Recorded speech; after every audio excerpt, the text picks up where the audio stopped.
नमस्कार मित्रों, उद्भव क्लासेज नोखा में आपका स्वागत है। हार्दिक अभिनंदन है। हमारा बिंदु जो चल रहा था उस बिंदु का नाम था संधि। संधि में हमने मतलब क्या कि स्वर संधि को पूरा कर दिया था। ठीक है, आज हम व्यंजन संधि के बारे में अध्ययन करेंगे। व्यंजन संधि के कुछ नियम है। व्यंजन संधि के भेद कुछ भी नहीं है। व्यंजन संधि के 24 या 25 लगभग क्या है नियम है। उन नियमों को अगर अपन अच्छे ढंग से सीख जाएंगे ना तो अपन व्यंजन संधि का अच्छा सा अभ्यास अपन कर सकते हैं। आज हम व्यंजन संधि के बारे में पढ़ेंगे। ठीक है, तो व्यंजन संधि के बारे में पढ़ने से पहले आपको 2-3 बातें ध्यान में रखना है। वो बातें क्या है आप ध्यान में रखोगे। व्यंजन संधि, ध्यान देना मित्रों कि जब अपन स्वर के साथ में स्वर का योग करते हैं तो संधि बनती है। कौन सी संधि बनती है? स्वर संधि। ठीक है, और जब कि प्रथम पद में आ जाए स्वर और द्वितीय पद में व्यंजन आ जाए तो संधि कौन सी बनेगी? व्यंजन संधि। जब प्रथम व्यंजन आ जाए और दूसरे पद में आ जाए स्वर तो भी कौन सी संधि बनेगी? व्यंजन संधि। और जब दोनों पदों में व्यंजन ही व्यंजन आ जाए, प्रथम पद के अंतिम वर्ण में व्यंजन आ जाए, दूसरे पद के प्रथम वर्ण में व्यंजन आ जाए, तब भी इन मतलब ये जो 3 प्रकार के ये जो हो रहे हैं ना, संयोग हो रहे हैं ना, इनसे कौन सी संधि बन जाएगी? इनसे संधि बन जाएगी व्यंजन संधि। ये ध्यान देना आपको, व्यंजन संधि कैसे बनती है। ठीक है, और इसका अपन अध्ययन आगे करेंगे। किसका? कि जब विसर्ग के बाद में आ जाए स्वर या व्यंजन तो कौन सी संधि बनती है? विसर्ग संधि बनती है। इसका अपन आगे अभ्यास करेंगे। ठीक है, लेकिन आज का हमारा जो मेन बिंदु है, मेन जो टॉपिक है वो कौन सा है? व्यंजन संधि। व्यंजन संधि के भेद प्रकार कुछ भी नहीं है। व्यंजन संधि को अपन ओनली 4 पढ़ेंगे 24 नियमों के तहत। ये 24 नियम ऐसे नियम है जिसमें सारी की सारी व्यंजन संधि शामिल हो जाएगी। ठीक है, तो ध्यान देना, अपनों ने ये पढ़ा था कि गॉस या कंपन के आधार पर, गॉस या कंपन के आधार पर, गॉस या कंपन के आधार पर स्वरों या व्यंजनों का वर्गीकरण, स्वरों या व्यंजनों का वर्गीकरण, इन दोनों को मैं एक साथ में नाम दे सकता हूं। क्या कि स्वर और व्यंजन को दोनों को साथ में मिला के क्या बोल सकते हैं? बोल सकते हैं वर्णों का वर्गीकरण। ध्यान देना, घोष और कंपन के आधार पर वर्णों का जो था ना वर्गीकरण, वो 2 प्रकार का था। जिसमें पहला कौन सा था? अघोष, अघोष वर्ण, और दूसरा कौन सा था? सघोष वर्ण। ध्यान देना, अघोष वर्ण कौन से थे? ऐसे वर्ण जिसमें घोष, कंपन, गूंज नहीं हो, क्योंकि जिसमें ए उपसर्ग लग गया ना, ए का अर्थ क्या होता है? नहीं, मतलब जिसमें घोष नहीं है, गूंज नहीं है, कंपन नहीं है, वो अघोष व्यंजन हो गए। और से का मतलब सहित, यानी से घोष यानी कि घोष के सहित, आवाज के सहित, कंपन के सहित, गूंज के सहित। तो अपन इस वाली व्यंजन संधि में ना ध्यान देना, अपन लेंगे कौन से वर्णों को? सघोष वर्णों को। ध्यान देना, कौन से लेंगे? सघोष वर्णों को। तो अघोष मतलब कौन कौन से हैं? ध्यान देना कि अघोष में है ना, देखो पहला व्यंजन, दूसरा व्यंजन और आपके से, तीनों से। ये मैंने एक और तो क्या लिखा है, ये मतलब मेरे कहने का मतलब ये है कि हमारे पास में 5 वर्ग थे। देखो, क वर्ग, च वर्ग, ट वर्ग, त वर्ग और ये पै वर्ग था। है ना। तो ये ख ग घ और है, और ये च वर्ग हो गया पूरा, ये हो गया अपना च वर्ग हो गया, और ये अपना हो गया कौन सा वर्ग हो गया, ट वर्ग हो गया। ये हो गया अपना कौन सा वर्ग हो गया, ये हो गया अपना त वर्ग हो गया, और ये अपना हो गया प वर्ग हो गया, और ये हो गए अपने अंतस्थ हो गए, और ये कौन से व्यंजन हो गए, उष्म हो गए। अब इनमें से देख लेंगे कौन से अघोष है। ये पहला दूसरा पहला दूसरा पहला दूसरा पहला दूसरा पहला दूसरा, ये लिखा मैंने 1 2, ठीक है। और इसके अलावा ये आपके तीनों से, यानी 1 2 3 4 5 6 7 8 9 10 11 12 13। अब अघोष की संख्या कितनी होगी, 13, है ना। और इसके अलावा सघोष कितने रह गए, सघोष में लेंगे देखो इस वाली लाइन को क्या कह देंगे कि ये व्यंजन कौन से, तीसरे, इस वाली लाइन को ये व्यंजन कौन से, चौथे, इस वाले व्यंजन पांचवें वर्ण है, ठीक है। तो सघोष में क्या आता है कि तीसरा वर्ण, चौथा वर्ण, पांचवा वर्ण, ठीक है। और इसके अलावा सारे के सारे अंतस्थ ये अलग है, और एक है, मतलब इस वाले उसमें से भी है ले लेंगे इधर। और सभी के सभी स्वर, सभी के सभी स्वर ये भी किस में आते हैं, सघोष में आते हैं। तो व्यंजन जो अपनी संधि है ना, ये सघोष वाले वर्णों से शुरू करेंगे, इसी के आधार पे होता है। अब ध्यान देना है कि व्यंजन संधि में अपन लेंगे कौन से लेंगे, सघोष व्यंजन या स्वर लेंगे। अब ध्यान देने की बात है। तो व्यंजन संधि है ना अपनी, इसमें सबसे नियम नंबर जो एक पहला नियम है ना, वो ये है, ध्यान देना कि नियम नंबर पहला है, नियम नंबर पहला। तो ये जो मतलब अपनी संधि होती है ना, ये होती है दो मतलब पदों के बीच में होती है। तो इसको अपन कह सकते हैं पहला पद, और इसको अपन कह सकते हैं दूसरा पद। तो इनके दो के मध्य क्या होती है, संधि होती है, ठीक है ना, ध्यान देना। तो ये जो संधि होती है होती कहाँ है, पहले पद के अंतिम वर्ण में, दूसरे पद के शुरू में जो होता है वर्ण, इसमें संधि होती है, ये ध्यान देना। इन दो पदों के बीच संधि होती है। अब ध्यान देना अपना नियम नंबर 1 क्या कह रहा है कि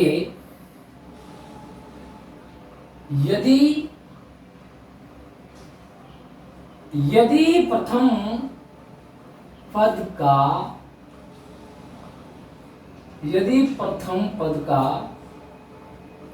अंतिम वर्ण, यदि प्रथम पद का अंतिम वर्ण, यदि प्रथम पद का अंतिम वर्ण, यदि प्रथम पद का अंतिम वर्ण क्या हो, ध्यान देना, यदि प्रथम पद का अंतिम वर्ण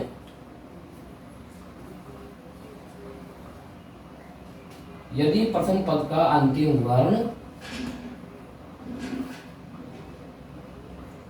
दूसरे पद के सघोष वर्ण से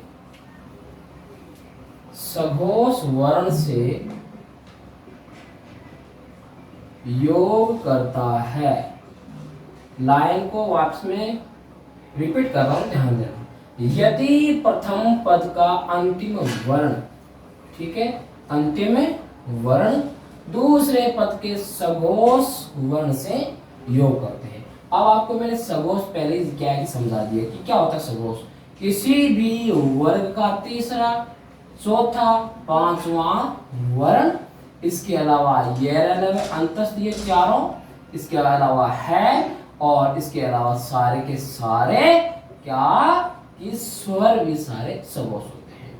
तो ध्यान देना, यदि प्रथम पद का अंतिम वर्ण दूसरे पद के सघोष से योग करता है। अब इस सघोष में ओनली एक को छोड़ना है, कौन सा छोड़ना है कि पांचवा छोड़ करके, पांचवे को क्या करना, एक बार छोड़ना है, क्योंकि इसको अलग नियम में पढ़ेंगे इस पांचवे को। यदि प्रथम पद का अंतिम वर्ण दूसरे पद के सगोश वर्ण से योग करता है, सगोश में एक बार इस पांचों को छोड़ना है, इस पांचों को एक बार छोड़ना है। इसके अलावा देखते हैं कि सगोश वर्ण से योग करते हैं, ठीक है ना। यदि प्रथम पद के अंतिम वर्ण के साथ में सगोश वर्ण का योग होता है पांचवा छोड़ करके, तो प्रथम पद का अंतिम वर्ण योग करता है, तो प्रथम पद का अंतिम वर्ण अपने ही वर्ग के नंबर तीसरे वर्ण में बदल जाएगा। किस वर्ण में बदल जाएगा? तीसरे वर्ण में बदल जाएगा। नियम को ध्यान से समझिए।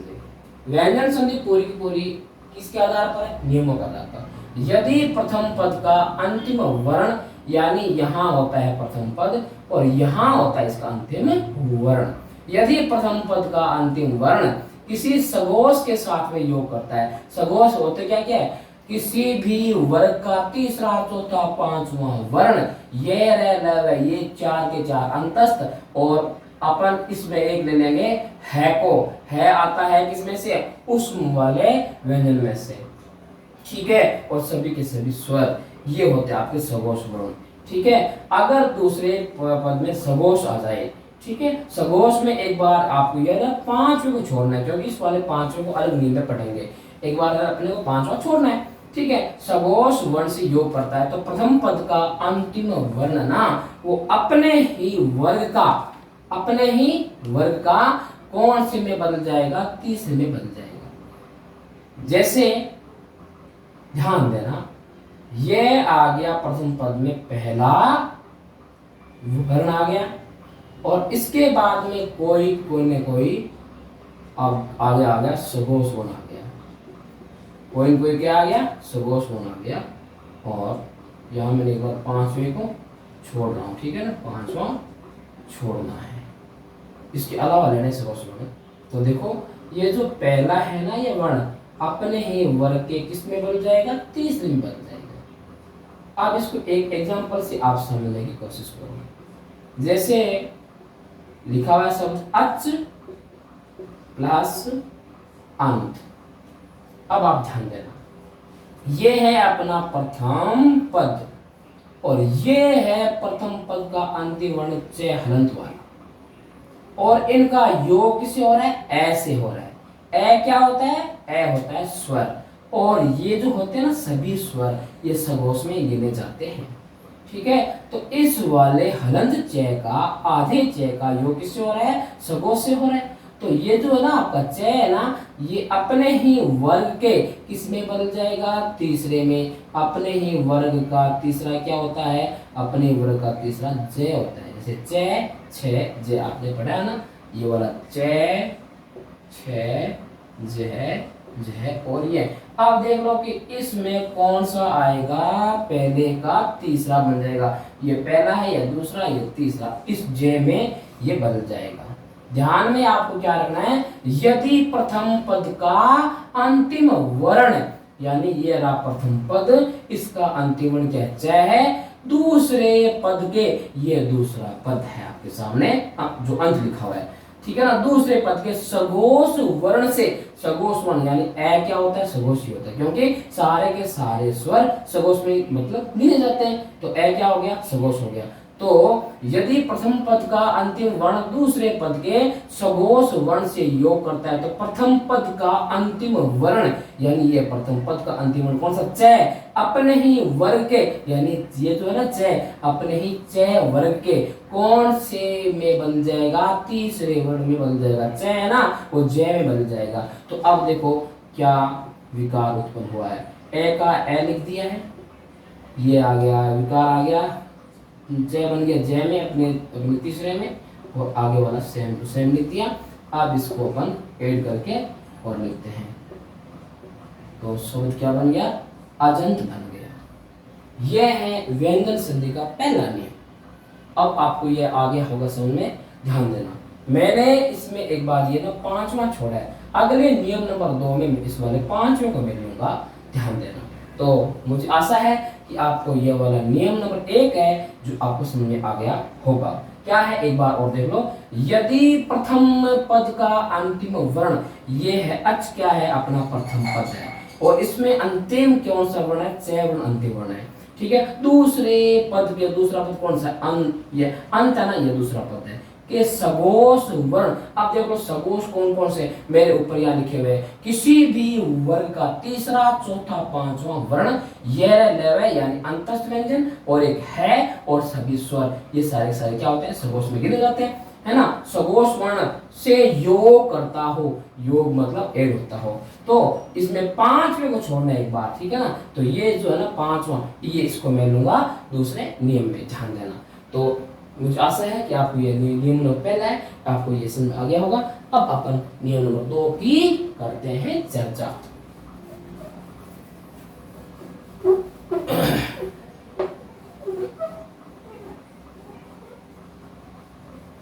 अब अपन नियम नंबर 2 को ध्यान में लेंगे, आप भी ध्यान से देखना, जितना ध्यान से देखोगे ना उतना ही ज्यादा समझ में आएगा, ध्यान देना। अब अपन नियम नंबर 2 की कर रहे हैं, चर्चा कर रहे हैं। क्या नियम नंबर 2 है ना, अपना क्या कह रहा है, ध्यान देना। नियम नंबर 2, नियम नंबर 2, यदि किसी प्रथम पद का, यदि किसी प्रथम पद का अंतिम वर्ण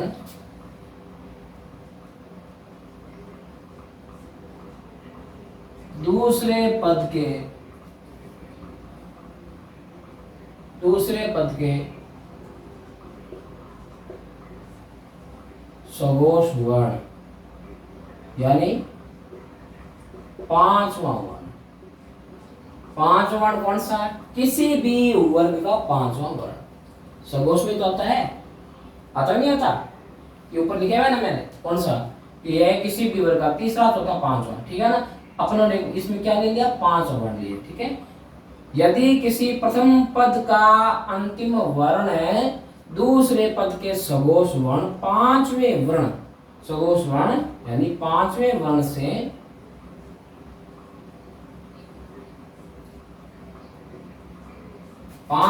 से योग करता है, तो वह प्रथम पद का अंतिम वर्ण अपने ही वर्ग के पांचवें वर्ण में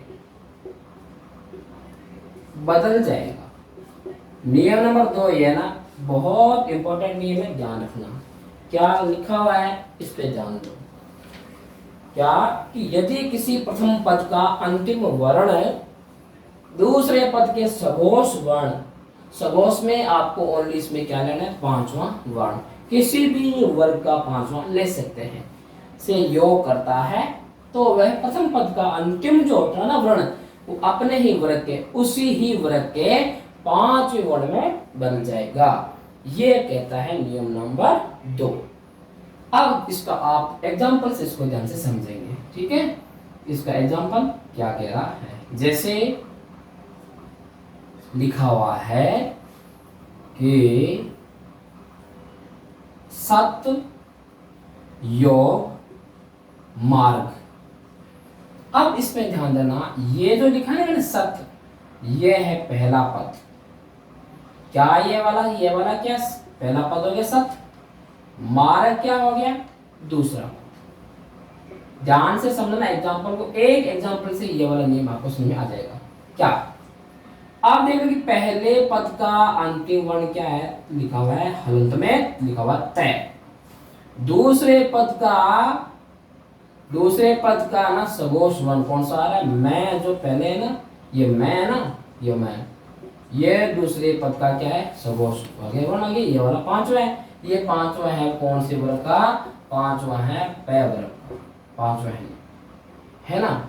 तो अब ध्यान देना है कि यदि किसी प्रथम पद का अंतिम वर्ण यानी कि तय दूसरे पद के सगोश वर्ण यानी कि मैं से योग करता है, तो वे प्रथम पद का अंतिम वर्ण यानी कि ये तय ना, यही है प्रथम पद का अंतिम वर्ण। अपने ही वर्ग के यानी ये तय अपने ही वर्ग के, ये तय, थ, द और ध और न, ये है इसका तय का पांचवा नए वर्ण है।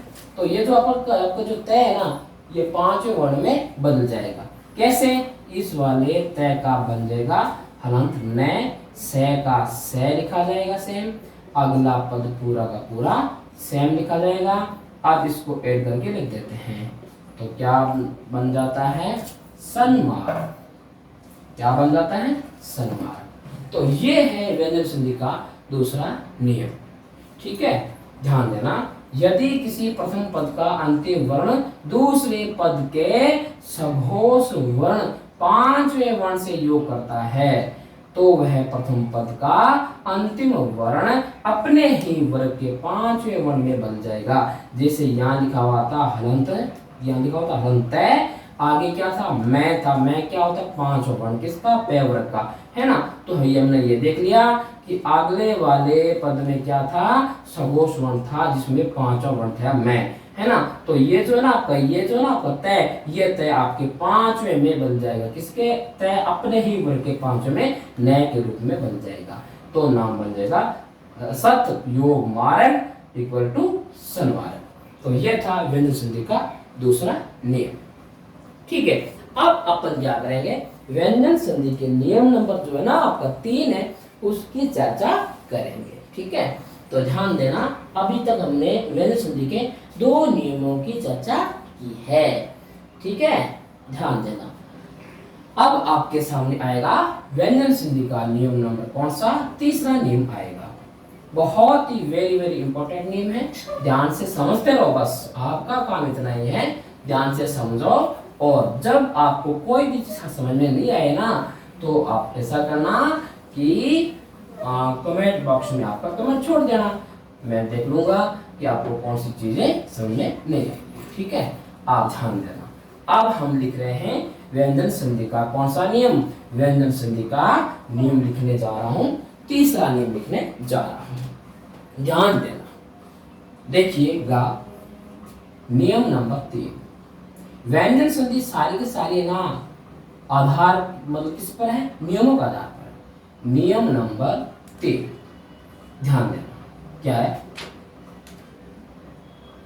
यदि किसी प्रथम पद का अंतिम वर्ण, यदि किसी प्रथम पद का अंतिम वर्ण दूसरे पद के प्रथम वर्ण है से योग करता है, है से योग करता है। अब आपको यहां पे एक चीज समझनी पड़ेगी, ये जो है ना, ये अघोष है या सघोष है को मैंने सघोष में लिखवाया था, है को मैंने सघोष में लिखवाया था। किसी भी वर्ग का तीसरा, चौथा, पांचवा वर्ण सारे के सारे अंतस्थ व्यंजन और है और सभी के सभी स्वर इतने सघोष में आते हैं। तो ये है किस में आएगा, सघोष में आएगा। ये नियम नंबर होगा 3, ध्यान देना। यदि किसी प्रथम पद का अंतिम वर्ण दूसरे पद के प्रथम वर्ण है से योग करता है, तो 2 प्रकार के बदलाव होते हैं, 2 प्रकार के बदलाव होते हैं। ध्यान देना क्या, कि यदि किसी प्रथम पद का अंतिम वर्ण दूसरे पद के प्रथम वर्ण है से योग करता है तो ध्यान देना, तो प्रथम पद का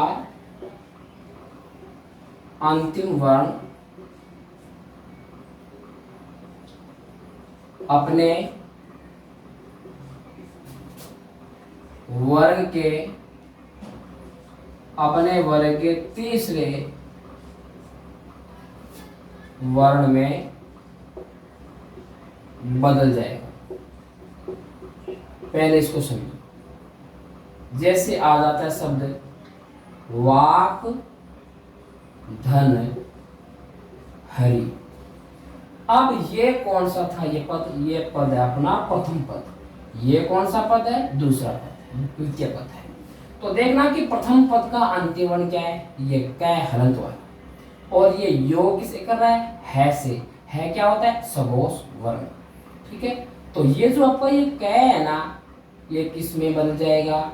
कै अपने ही वर्ग के तीसरे वर्ण में बदल जाएगा, यानी कि ये कै बदल जाएगा गै में।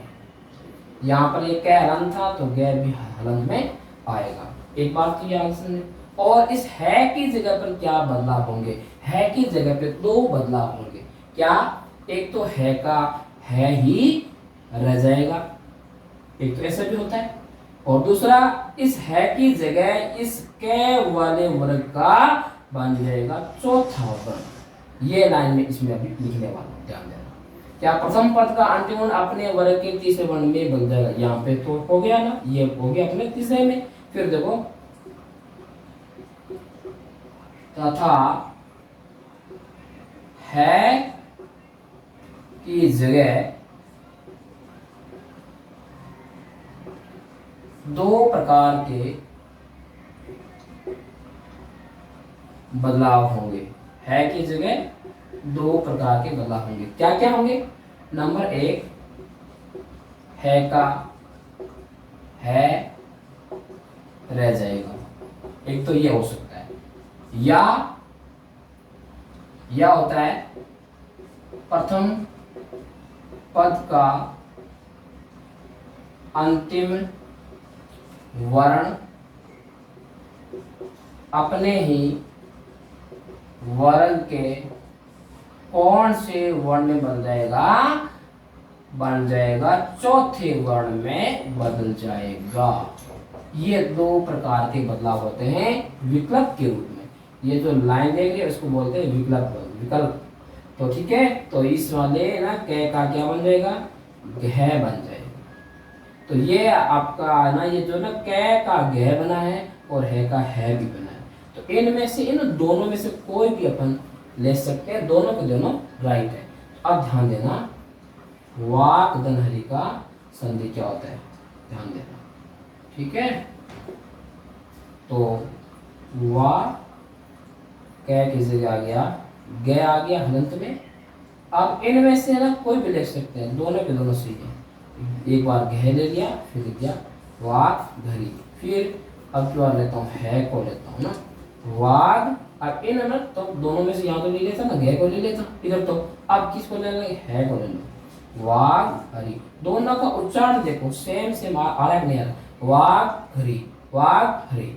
देखो दोनों का उच्चारण देखो सेम आ रहा है ना। ये है व्यंजन संधि का तीसरा नियम। ध्यान क्या रखना है? देखो ध्यान ये रखना है क्या?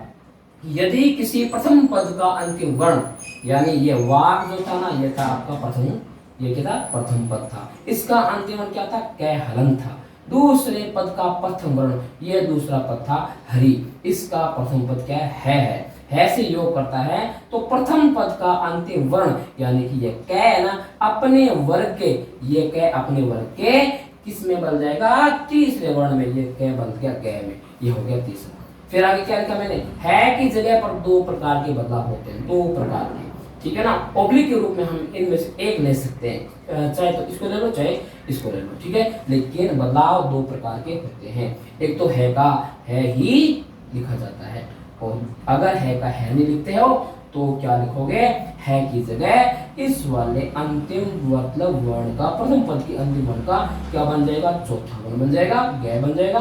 ये भी आप है की जगह ले सकते थे। ये है व्यंजन संधि का तीसरा नियम, ध्यान देना। ठीक है, अब अपन अपने व्यंजन संधि के नियम हो गए, कितने हो गए, व्यंजन संधि के नियम पढ़ लिए, 3 नियम पढ़ लिए। अब हम पढ़ेंगे व्यंजन संधि का नियम नंबर चौथा नियम पढ़ेंगे। ध्यान देना सभी स्टूडेंट्स, क्या व्यंजन संधि का जो नियम नंबर 4 होगा, बहुत ही इंपॉर्टेंट नियम है, सबको ध्यान से समझना है कि व्यंजन संधि का नियम नंबर 4 क्या है।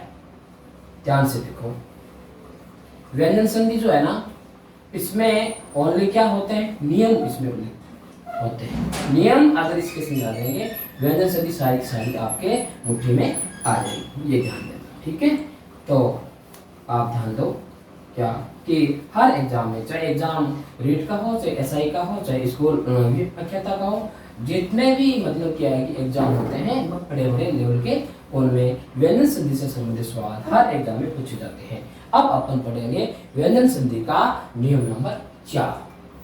ध्यान दें, नियम नंबर 4 व्यंजन संधि का नियम है, ध्यान देना क्या है।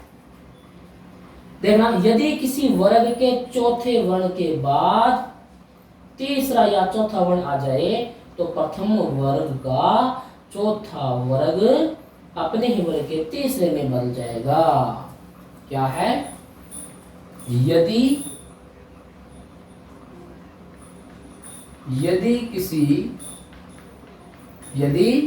किसी प्रथम पद का, यदि किसी प्रथम पद का अंतिम वर्ण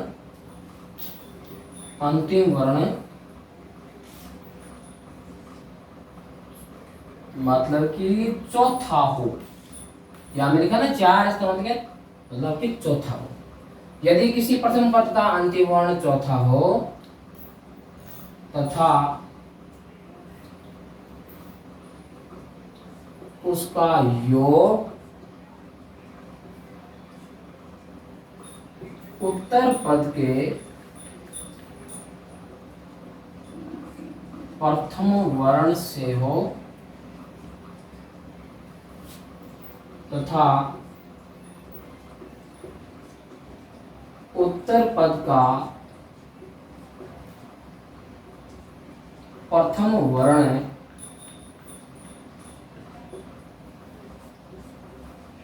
किसी भी वर्ग का तीसरा या चौथा वर्ण हो तो प्रथम पद का अंतिम वर्ण अपने ही वर्ग के तीसरे वर्ण में बदल जाएगा। इस नियम की लैंग्वेज थोड़ी क्या है, हार्ड है, लेकिन एग्जाम्पल से आपको बहुत अच्छा समझा को समझा देगा। यदि किसी प्रथम पद का अंतिम वर्ण क्या है कि मतलब चौथा हो, कैसे, जैसे मैं लिख दिया ये कै और ये ख, ग और ये घ, ये इसका हो गया चौथा वर्ण, ऐसे मतलब चौथा। यदि किसी प्रथम पद का अंतिम वर्ण क्या हो कि चौथा वर्ण हो तथा उसका योग उत्तर पद के प्रथम वर्ण से हो, ठीक है, और उत्तर पद का प्रथम वर्ण क्या हो, किसी भी वर्ग का तीसरा या चौथा वर्ण हो। ठीक है, तो इसको आप एग्जांपल से समझो, बहुत अच्छा आपको आएगा समझे। जैसे नाम लिखा हुआ है युद्ध, ये जय हलंत, ये है आपका प्रथम पद, और इस वाले प्रथम पद का अंतिम वर्ण क्या, ये ध है। ये जो आपका ध है ना, ये कौन से वर्ग का है, आपके चौथा, ये है ध अपने तय वर्ग का चौथा है। तो आ गया ना, देखो ये किसी प्रथम पद का अंतिम वर्ण क्या, ये मतलब चौथा वर्ण हो और उसका योग उत्तर पद के प्रथम वर्ण से हो। अब इसका उत्तम ध्यान से देखो, ये आप, ये है उत्तर पद है उत्तरपद में क्या है कि प्रथम वर्ण किसी भी वर्ग का या तो होना चाहिए तीसरा या होना चाहिए चौथा। तो यहाँ क्या आ गया, यहाँ आ गया चौथा, ये थे आ गया चौथा। ठीक है, तो प्रथम पद का अंतिम वर्ण, ये प्रथम पद का अंतिम वर्ण ये है। अपने ही वर्ग के, अपने वर्ग कौन से के, यानी कि तय वर्ग के किस में बदल जाएगा, तीसरे में बदल जाएगा। तो अब ध्यान से देख लो कि इस वाले ना तय वर्ग का तीसरा क्या होता है, तय वर्ग का तीसरा होता है दय होता है। जब ये दय मतलब हलन था तो दय को भी अपने को हलन करना पड़ेगा और ये उत्तरपद से आ जाएगा। तो क्या बन जाएगा, बन जाएगा युद्ध बन जाएगा। आया समझ में, एग्जाम्पल से आ गया ना एग्जाम्पल पूरा। यदि किसी प्रथम पद का अंतिम वर्ण क्या है, चौथा वर्ण हो, ये तय कौन सा वर्ण है, चौथा वर्ण है, उसका योग उत्तर पद के प्रथम वर्ण से हो, ये इसका योग हुआ है उत्तर पद के प्रथम वर्ण से, और उस उत्तर पद का प्रथम वर्ण क्या है, या होना चाहिए तीसरा वर्ण होना चाहिए, या होना चाहिए चौथा वर्ण होना चाहिए। यहाँ है चौथा वर्ण है ना। तो प्रथम पद का अंतिम वर्ण यानी कि ये प्रथम पद का अंतिम वर्ण है, अपने ही वर्ग के, अपना वर्ग कौन सा, तय वर्ग का, किस में बदल जाएगा, तीसरे में बदल जाएगा। ठीक है, तो ये हो जाएगा युद्ध प्लस है इस हिसाब से। ठीक है, अब आपको क्या ध्यान देना है और ध्यान, इसको अपन एक एग्जांपल से और समझेंगे। देखो जैसे सब लिखा हुआ है खग और गज, अब इसका अपन करते संधि करते हैं, ध्यान देना। ये है प्रथम पद, ये है दो अपना दूसरा पद, और इसमें प्रथम पद के अंतिम वर्ण में क्या है, गह है। गह कौन सा, हलंत के रूप में है ना, और इसका योग किससे हो रहा है, दूसरे पद के प्रथम वर्ण से। दूसरा पद का प्रथम वर्ण कौन सा है, गह है, ये दूसरे पद का, दूसरे पद का प्रथम वर्ण क्या है, ये गह है, गह है ना। तो गह और गया कौन सा, तीसरा वर्ण आ गया गह। ठीक है, तो प्रथम पद का अंतिम वर्ण जो गह है ना, अपने वर्ग के किस में बन जाएगा, तीसरे में। तो गह अपने वर्ग के तीसरे में किस रूप में आ जाएगा, गह के रूप में, है ना। तो ये आ जाएगा कै का कै, घ हो गया, किस में हो गया चेंज, गह में हो गया, और आगे लिख देंगे गज। अब संधि क्या बन गई, संधि बन गई कब गज। ये है व्यंजन संधि का चौथा नियम। ठीक है,